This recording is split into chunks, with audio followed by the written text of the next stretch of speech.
Nos hemos decidido a hacer este vídeo para rescatar parte de la historia que afecta por derecho propio a la villa de Ábalos y su historia arqueológica militar. Las construcciones militares ubicadas en la cumbre de San León, en la que hoy se ubican las antenas en terrenos municipales de Ábalos, y que en su momento ocupaban diversas fortificaciones, fueron construidas para defender el reino de Navarra primero, y de Castilla después. Debe de darse la importancia que se merece.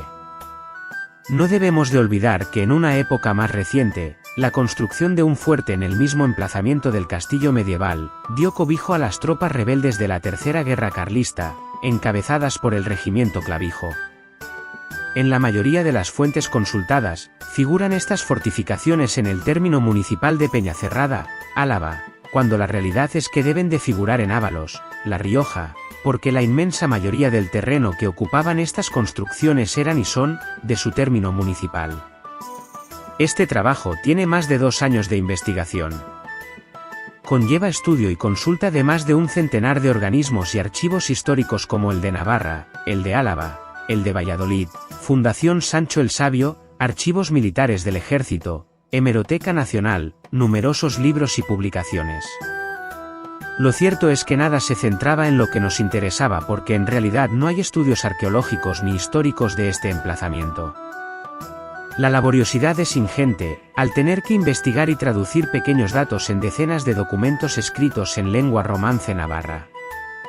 También nos hemos ayudado de pequeñas publicaciones y manuscritos de estudios parciales y locales, con poca o ninguna alusión a nuestro objeto de investigación. La dificultad en construir el relato de nuestro patrimonio es enorme, pero si es apreciado, y si nos sentimos orgullosos de él, habrá merecido la pena.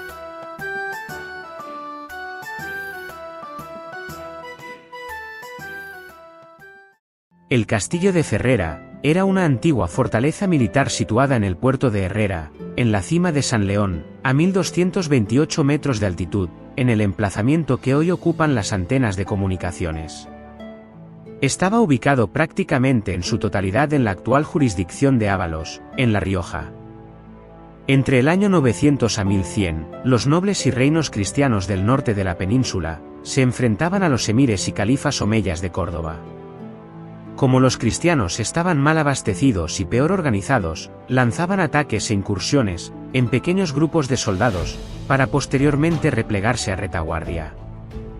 Al carecer de material y fuerza, fueron construyendo torres y castillos defensivos en las zonas más abruptas de la cordillera, que fueron ganando terreno a los musulmanes. Una vez expulsados de la zona del Ebro, tocaba repartirse los territorios, y empezaron las luchas entre castellanos y navarros por su supremacía sobre los mismos. Podemos decir que la zona que estudiamos, estuvo básicamente la mayor parte del tiempo como territorio navarro, salvo cortos periodos de tiempo que pasaban a manos castellanas. Pero fue una zona en disputa constante. Las torres defensivas y castillos eran objeto codiciado y servían para afianzar posiciones y defender territorios. En 1119, tras una campaña militar, el rey castellano Alfonso VIII conquista y extiende su dominio por la totalidad de Álava, echando a los navarros y arrebatando todas las posesiones, incluido el castillo de Ferrera. 5 años más tarde este castillo pasa otra vez al reino de Navarra. En 1134, se separan los reinos de Navarra y Aragón, quedando bien definida la frontera entre ambos. En 1179, se pierden la mayoría de castillos de la Rioja Media, quedando para Navarra, entre otros los castillos de San Vicente y por ende el de Ferrera. En los archivos históricos del Reino de Navarra, Tenemos numerosos documentos que nos muestran tanto los alcaides como las contabilidades. También el habituallamiento para la tropa acantonada, así como los efectivos y sus armas. San Vicente de la Sonsierra, y por lo tanto su pedanía Ábalos, perteneció al Reino de Navarra durante gran parte de la Edad Media, hasta 1461, que pasó a Castilla. Posteriormente, aunque se mantuvo bajo la influencia de Navarra durante mucho tiempo, no quedó definido su partido entre Castilla y Navarra hasta 1512, con la ocupación del Reino de Navarra por los reyes católicos. La villa de Ábalos se independiza efectivamente de San Vicente de la Sonsierra en el año 1726, y se convierte en un municipio independiente, adquiriendo su propia autonomía administrativa. La Sonsierra Navarra, como era llamada entonces por el reino, fue sometida a continuas guerras, cambiando de reino en numerosas ocasiones entre castellanos y navarros. Sufrieron en ocasiones ataques de castigo por nobles de otros reinos, en los que se diezmaban tanto a los habitantes como a sus cosechas y pertenencias. Las continuas luchas con los castellanos hicieron que en toda la cordillera formada por Montes Obarenes, Toloño, Sierra Cantabria y Sierra de Codes se crearan una suerte de torres y castillos defensivos. Formaban un cinturón militar que servían para defender, avisar y combatir a las huestes invasoras. Esas fortalezas, más que las poblaciones, servían de monedas de cambio, en los frágiles acuerdos de paz entre reinos, que no eran respetados habitualmente. Los castillos que defendieron Navarra en la época de mayor apogeo, sobre el año 1300, rondaban las 100 fortalezas, por lo tanto, era un esfuerzo económico enorme, no solo por el sostenimiento sino su reparación. También por el pago de sueldos a los alcaides, y a la guarnición que ocupaba el castillo de forma permanente. Por eso el reino se encargaba de la gestión a través de merinos y gestores de cuentas. Primero de todo, no debemos de confundir el castillo de Ferrera en Ábalos, que pertenecía a la merindad de Estella, con el de Ferrera de Moncayo, actual Aragón, que lógicamente no tienen relación salvo la pertenencia a Navarra. A veces, las confusiones entre estas dos fortificaciones es notoria, por eso debemos de segmentarlo muy bien, para no confundir fechas o acontecimientos. Castillos como el de Buradón, Toloño, Toro, Ferrera, San Vicente, La Guardia, Asa, Marañón y Labraza formaron la línea defensiva de la Sonsierra Navarra, como dice la revista Aunia, los vigilantes de La Rioja. Es tremendamente difícil definir con exactitud las fechas y efemérides de este castillo. Las crónicas, a veces, resultan no solo confusas sino contradictorias. Es por este motivo que vamos a omitir todo lo que no tenga una base sólida, y nos centraremos en historiadores solventes, y en nuestros propios estudios de los distintos archivos históricos. La primera vez que se nombra nuestro castillo de Ferrera, es por parte del rey Alfonso VIII, en 1176, enlazándolo con ciertos privilegios de un antiguo monasterio llamado, de Nuestra Señora, y cercano a Haro. Y la última vez que tenemos escritos de él, es en 1504, cuando los reyes católicos proponen casar a su reciente nieta Isabel, hija de Juana la Loca, con Enrique II de Navarra, quien nació en 1503 y reinó, a pesar de que el reino de Navarra había sido conquistado por Castilla. Es cuando Navarra reclama a Castilla la entrega del castillo de Ferrera de Ábalos, Toro, San Vicente y Bernedo como parte del preacuerdo nupcial, que al final no se celebró. En total, que tengamos constancia escrita y fehaciente, 328 años, pero como sabemos que las torres fueron construidas sobre el siglo X, es decir, sobre el año 1000, pensamos que el tiempo que estuvo el castillo operativo podría rondar los 500 años. Imaginen lo difícil de las transcripciones, documentos que eran escritos en lengua romance navarra. Hay que reescribirlos, para que podamos entenderlos. Esto es muy laborioso y prescindiremos de la literalidad de la traducción, para aportar a este estudio información nítida y entendible. El castillo de Ferrera participó en numerosas escaramuzas y batallas. Por regla general, tuvo una guarnición entre 8 y 10 hombres de armas que aparecen en numerosos documentos de la época, pero en épocas de guerras aumentaba considerablemente. También hemos consultado diversas fuentes encontrando 30 alcaides. El primero de ellos un caballero llamado Remiro Gil de los Arcos, que, en el año 1277, prestó homenaje por el castillo de Ferrera a la reina Juana I de Navarra. El castillo sufrió numerosos ataques que lo dañaban y también participaba en escaramuzas militares por la zona. No tenemos planos, ni dibujos. Pero sí tenemos amplia información que a veces viene ligada a la historia general de Navarra, y otras nos la aportan archivos históricos, como el de Coptos.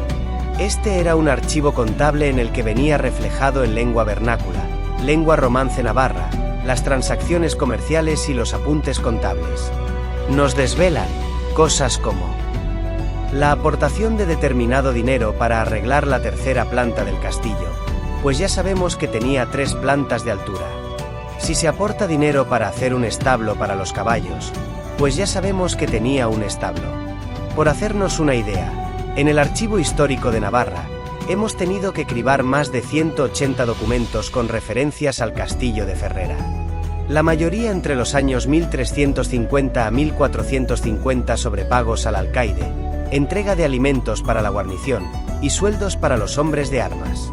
En 1291, siendo alcaide Eneco Gil de Baño, se repara la casa, el horno, algunos muros deteriorados y 2 torretas de vigilancia. En 1364 el alcaide Alvar González de Samaniego recibe dinero para pagar a la guardia de 10 hombres de armas. Resultó muy dañado en 1368 durante la Guerra Civil en Castilla, pero fue reconstruido al año siguiente por López Sánchez de Samaniego y por el vecino de San Vicente, Fernando Díaz de Muga. Por este hecho fueron recompensados por el rey Carlos II de Navarra. El castillo de Ferrera debió de quedar deteriorado tras el Tratado de Briones, ya que se reparó en 1383. La reparación ordenada por Carlos II, rey de Navarra, pidiéndole al alcaide además una relación de obras para su reconstrucción inmediata. Las reparaciones eran constantes durante el periodo de enfrentamientos con los castellanos. En la documentación de cuentas del reino aparecen numerosas partidas para el mantenimiento, reconstrucción, habituallamiento y pago a los alcaides de este castillo.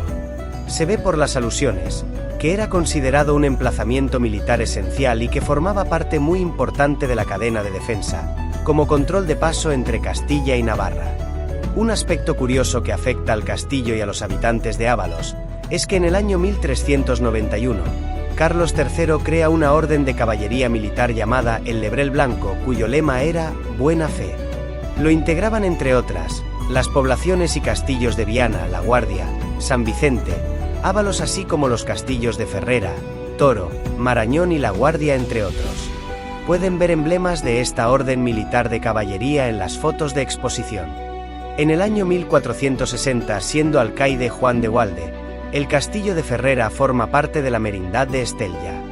En esa fecha cae en manos de los castellanos, siendo abandonado junto con los de Asa, Bernedo, Labraza y Toloño. Pero el castillo de Ferrera vuelve a aparecer citado en documentos en 1505 para ser reclamada su devolución a los navarros en una negociación de un casorio. Por lo tanto, ese interés demuestra que seguía teniendo una función militar y destacada en ese año de 1505. Como hemos dicho antes, la torre del homenaje del castillo se encontraba en la parte más alta de la montaña, lugar que actualmente ocupan las antenas y que casi en su totalidad es terreno de Ábalos. El acceso al castillo era por las vertientes este y oeste. Las laderas de Ábalos que miran al sur y las de Peñacerrada que miran al norte son zonas muy escarpadas. El acceso desde la parte oeste se da a través de un camino o sendero que, según José Álvarez, es llamado por los lugareños de Ábalos el Camino de la Mina. Se encuentra bien basamentado y está bien localizable, sobre todo desde la zona de las cuevas de San León 1 y 2. Esta pista, que lógicamente transcurre con una proyección ascendente y lleva hasta la cumbre no sin antes pasar una zona desfondada. Es sin duda la zona donde estaba situado el puente levadizo. En esta foto podemos ver uno de los anclajes del mismo. También podemos observar esta foto de 1957 del espeleólogo Eraso del grupo Manuel Iradier. Muestra el acceso a la cumbre sin antenas, mostrando la zona aludida del puente levadizo. Lo que no sabemos con exactitud es si este puente levadizo fue construido para el castillo de Ferrera o en una época posterior en una construcción del fuerte carlista de San León. El camino de la mina se pierde a unos 350 metros desde la cumbre, muy cerca del acceso a la cima de Ábalos, y tiene la suficiente anchura y desnivel para poder subir con ganado, con carretas ligeras y por supuesto caballería.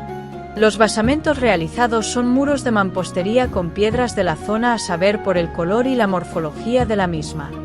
En estas imágenes pueden verse los distintos tramos del camino con el refuerzo.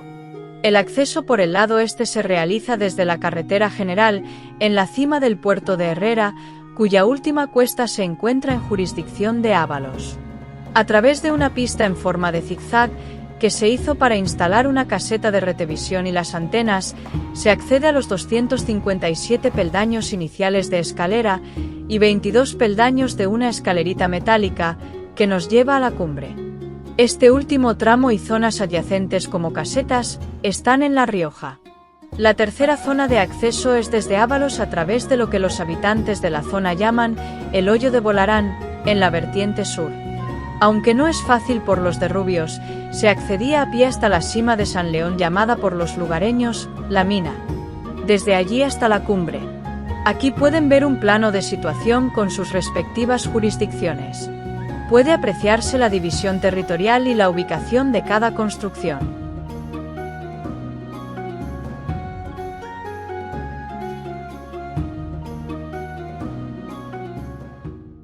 Como hemos dicho antes, tenemos numerosas referencias de los archivos históricos y de los pagos para construcción y rehabilitación del castillo. Por lo tanto, nos podemos hacer una idea bastante cercana a cómo era y cuáles eran sus instalaciones. Sabemos del castillo, por los pagos que se hacían a los alcaides. Analizamos más de 180 documentos históricos, y por supuesto, libros y escritos de historiadores como Martinena, especialista en castillos navarros. Podemos concluir que el castillo de Ferrera era lo que se llama un castillo rocoso o despoblado. Estaba situado fuera de una población, en una ubicación fácilmente defendible, pero no exento de ataques. A su vez, era un castillo fronterizo, que formaba parte de una cadena de castillos y torres fortificadas que defendían la Sonsierra navarra. El castillo de Ferrera tenía una guarnición de unos 10 hombres de armas de forma continua. Hemos hecho infografía con inteligencia artificial proporcionando al sistema los datos que tenemos. Bien podría parecerse nuestro castillo a este, por las características y fecha de construcción. La primera encomienda del castillo de Ferrera pudiera servir de avanzadilla en la reconquista y la lucha contra los musulmanes. Posteriormente, una vez desocupados estos, la lucha era entre Navarra y Castilla, por dominar el terreno arrebatado al Emirato de Córdoba. En el castillo todavía se conservan varios muros de sustentación, enlazados entre los riscos, que daban soporte a la muralla que se construyó para dar cobertura y defensa al torreón. Sabemos por los documentos de pago y por informes que disponía de los siguientes recursos. Torreón. De 3 pisos de altura. Fue restaurado en numerosas ocasiones. En 1291 se repara la cubierta y 2 torretas de vigilancia. En el año 1335 se repara el tejado con 600 tejas, mortero y losas de madera. En 1354 se rehizo el torreón para asentar las piedras que caían y evitar así su pérdida. En esta fecha, se reforzaron los 3 pisos con vigas y tablas para el suelo de madera. Además, se reparó la casa donde estaba el horno que habitualmente estaba adosado a la cocina. En 1374 y 1383 se realizan nuevas reparaciones. Se usan vigas de roble y tejas. Las vigas de madera se recogían de los bosques cercanos. Además, se abre una puerta de acceso al torreón orientada hacia Ábalos. Las reparaciones eran habituales no solo por los enfrentamientos militares, sino por las adversas condiciones meteorológicas del enclave. El viento, la nieve o el hielo, deterioraban mucho los tejados y los almenados. Casa, también llamada palacio, servía para la guarnición militar. En 1366 se reparan varias casas del castillo, con 1000 tejas. Según Carlos García Biguri, serviría para retejar y reparar unos 60 o 70 metros cuadrados de edificio. Caballerizas o establos. Tenemos documentado que en el castillo de Ferrera, a sus pies, en una zona más baja y bien dispuesto para uso del alcaide y para los hombres de armas, se encontraban las caballerizas. Se consignó la partida económica para construirlas en 1335. Torretas de vigilancia. Situadas en varios enclaves alrededor de la torre. Su posición de cota de altitud máxima no exigía una edificación demasiado elevada, pero sí fortificada. Se aprecian zonas de la parte más alta picadas a mano con forma rectangular. También hay numerosos restos de edificaciones en piedra y basamentos, que afianzan estas construcciones y garitas de vigilancia. Aljibe de agua. Imprescindible para la tropa, que fue mejorado en 1335. Se hizo un embudo para recogida de las aguas para abastecimiento. Era muy habitual embetunar el aljibe para su impermeabilización. Con esta mejora, se procedió no solo a instalar un sistema de recogida de aguas eficaz con canales, sino a su impermeabilización para evitar su fuga entre las grietas de las piedras. Se encuentra sin duda tapado por el paso del tiempo o por las obras de las antenas. Despensa.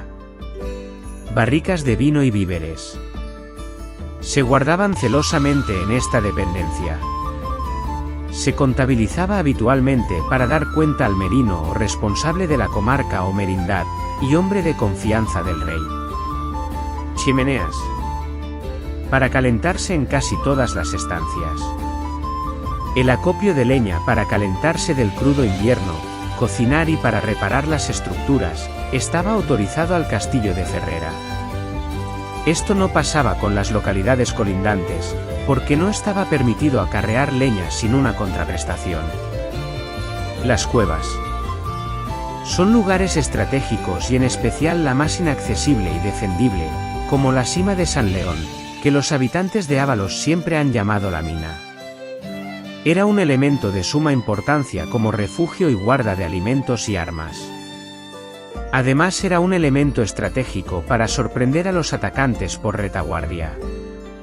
Es un sitio de difícil acceso muy escondido y desconocido para huestes enemigas. La vida en el castillo de Ferrera se diferenciaba enormemente entre los tiempos de guerra y paz. En tiempos de paz se recomponía el castillo, muros, torreones, fosos y pasos reforzando todo lo necesario en la defensa, y se hacía acopio de leña, agua y elementos necesarios para resistir un posible asedio. Los castillos y torreones eran considerados plazas seguras, por lo que a veces tenían custodia para documentos importantes, no solo del reino sino de la zona a la que defendían. No tenemos constancia que en el castillo de Ferrera se custodiaran tales documentos, ni tampoco que se produjeran ejecuciones de malhechores. Pero era muy habitual y una de sus funciones el de perseguir ladrones, asesinos y bandidos, que en un paso fronterizo como este de Herrera, proliferaban entre los bosques. Bien tenemos ejemplos en Ábalos en una zona montañosa llamada la Peña de los Ladrones y la Piedra de los Ladrones, hallándose entre los bosques cuevas, escondrijos y covanchones que les servían de refugio.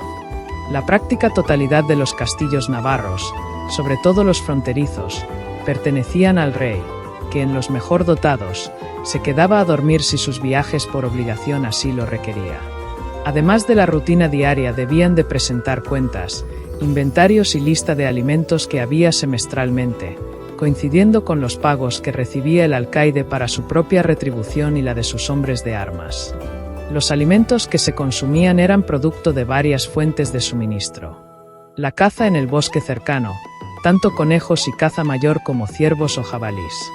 Los suministros de los merinos y tenedores del rey era una parte importante. En 1362, 4 cargas de trigo, 4 de vino y 4 tocinos. En 1370, 20 robos de trigo y 5 caíces de trigo. Por lo general la comida que se recibía era sal, imprescindible para conservación de alimentos, pan, aceite, trigo, pescado seco, tocino y para los animales 1,25 cuartos diario de cebada. Todos los alimentos eran racionados. Por ejemplo, un garapito de vino para cada grupo de 8 hombres. El garapito correspondía a la medida de 16 litros, lo que ahora es una cántara. Un carnero para 20, etc. El alcaide también tenía la potestad de comprar armas o suministros o vino en las localidades cercanas. Los merinos eran hombres de confianza del rey que, gestionando una merindad o territorio, tenían varias funciones. Una, revisar el castillo pasando revista a la tropa verificando que estuviera en óptimas condiciones de mantenimiento y orden. Por supuesto listo para batalla porque a veces estas empezaban por sorpresa, sin previo aviso. 2. Pago de salarios al alcaide y a la tropa. En 1451, el alcaide de Ferrera recibió 15 libras para el pago de 9 ballesteros. A veces, dependiendo de las arcas reales, se realizaban en grano o en especie y otras en dinero, pero lo habitual era combinar ambas. Tenemos registros de 1384 en el que se paga con grano de Peralta al castillo de Ferrera. Los pagos se hacían en época de Candelaria o Santa María de Agosto.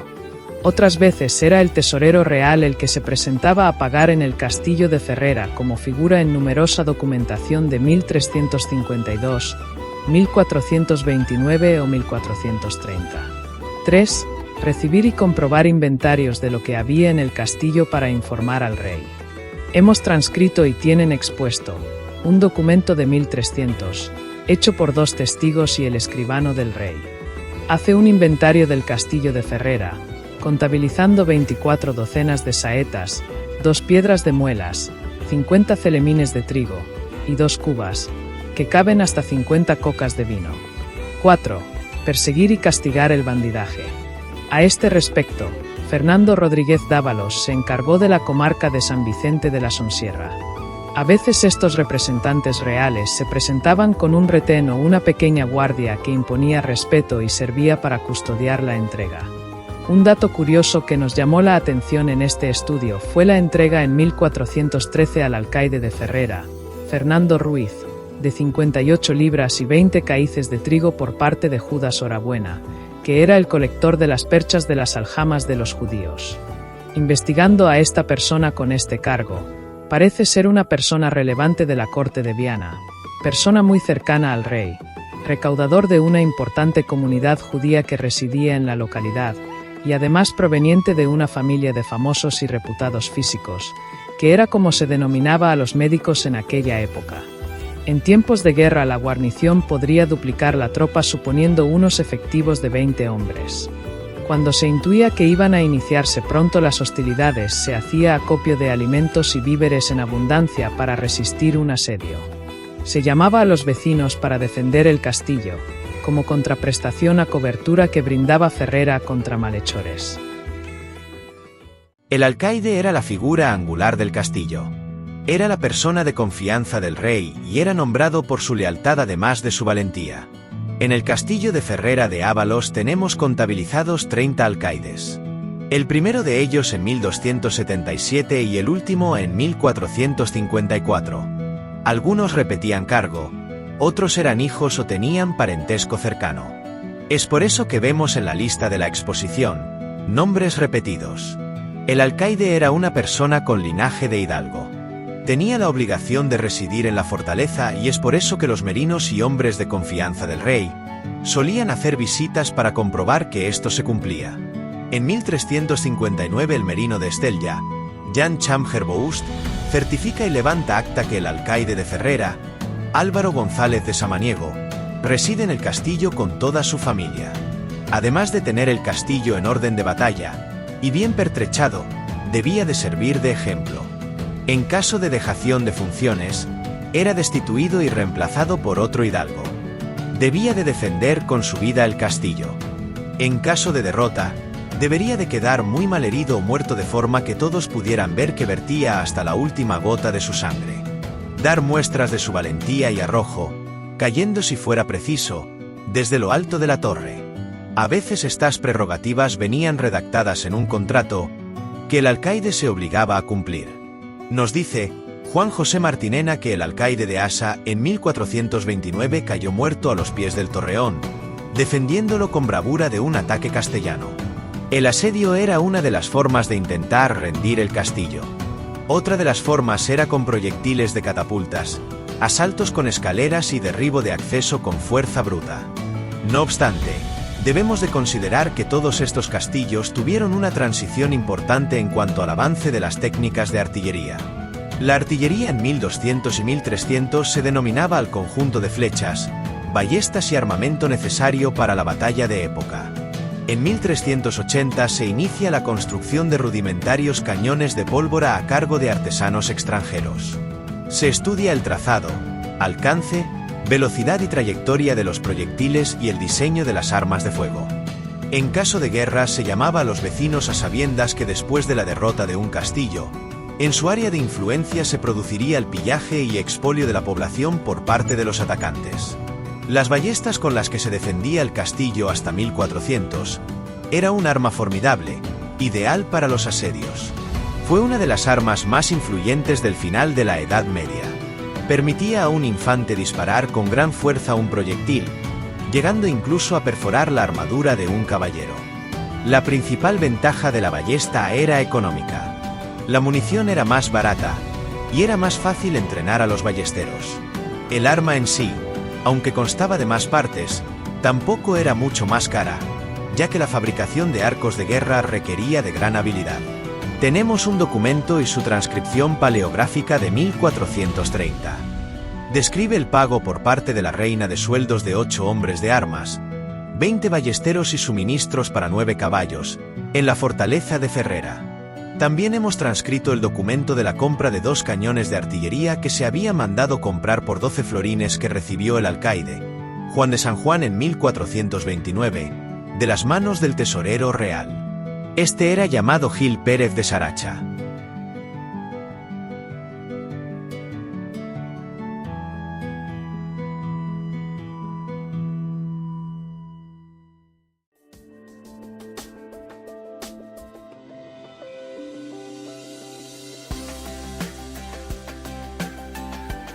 El fuerte de San León fue una guarnición militar del siglo XIX, de 1873. Fue construido sobre las antiguas ruinas del castillo de Ferrera de Ábalos, y sirvió de pertrecho militar en la Tercera Guerra Carlista. Las guerras carlistas fueron 3 guerras civiles que acontecieron en España, sobre todo por motivos ideológicos. Enfrentaron a los partidarios del infante Carlos, carlistas, que defendían un modelo tradicional y absolutista, contra los partidarios de Isabel II, hija de Fernando VII, que defendían un sistema liberal. Fue un choque entre 2 modelos políticos y sociales: el absolutismo defendido por los carlistas, que buscaban mantener el antiguo régimen con sus privilegios y fueros, y el liberalismo, que promovía la modernización de la sociedad, la constitución y el parlamentarismo. El conflicto se extendió por diversas zonas de España, con especial incidencia en el País Vasco, La Rioja, Navarra, Cataluña, Aragón y Valencia. La Primera Guerra fue de 1833 al 39. Segunda Guerra, de 1847 al 60, y Tercera Guerra, de 1872 al 76. Se caracterizaron por la lucha en zonas rurales, el uso de guerrillas y una gran violencia. Finalmente, los carlistas fueron derrotados, pero el carlismo continuó siendo una fuerza política y social relevante en España durante décadas. Marcaron el fin del antiguo régimen y el inicio de la construcción de un Estado liberal y moderno. En la Tercera Guerra, que era la sublevación con menos apoyos, fue cuando los insurrectos carlistas construyen el fuerte de San León. Esta fortaleza era de suma importancia, porque podía interceptar la principal y casi única vía de comunicación que unía Vitoria con Logroño en aquel entonces. Nos cuenta Becerro de Bengoa, en su libro, Descripciones de Álava en 1880, que cerca del pueblo de Loza, a una legua, estaba la mina Diana que producía asfalto o betún. Descubierta por un antepasado suyo, esta mina tuvo actividad hasta 1875.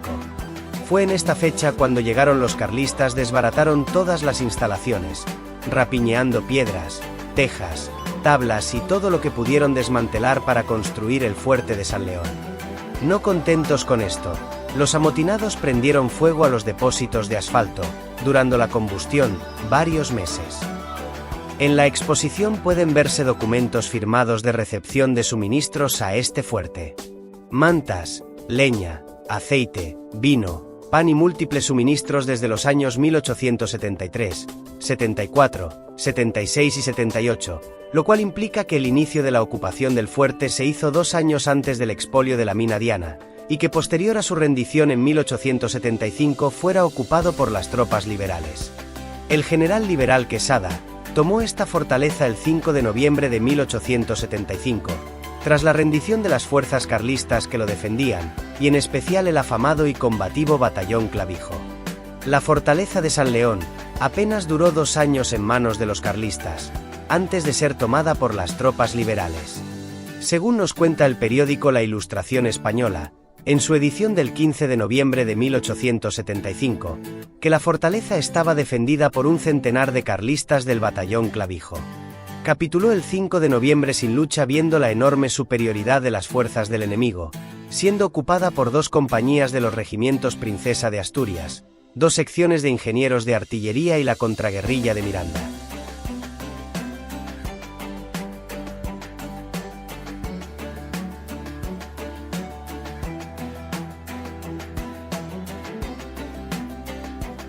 Podemos mostrar la disposición del fuerte en diversos grabados de la época, ocupando gran parte de la jurisdicción de Ábalos. El presente plano es procedente del Archivo General de la Defensa. En él, se describe minuciosamente el fuerte. Se aprecian los habitáculos para intendencia, letrinas, polvorín, despensa y el puente levadizo.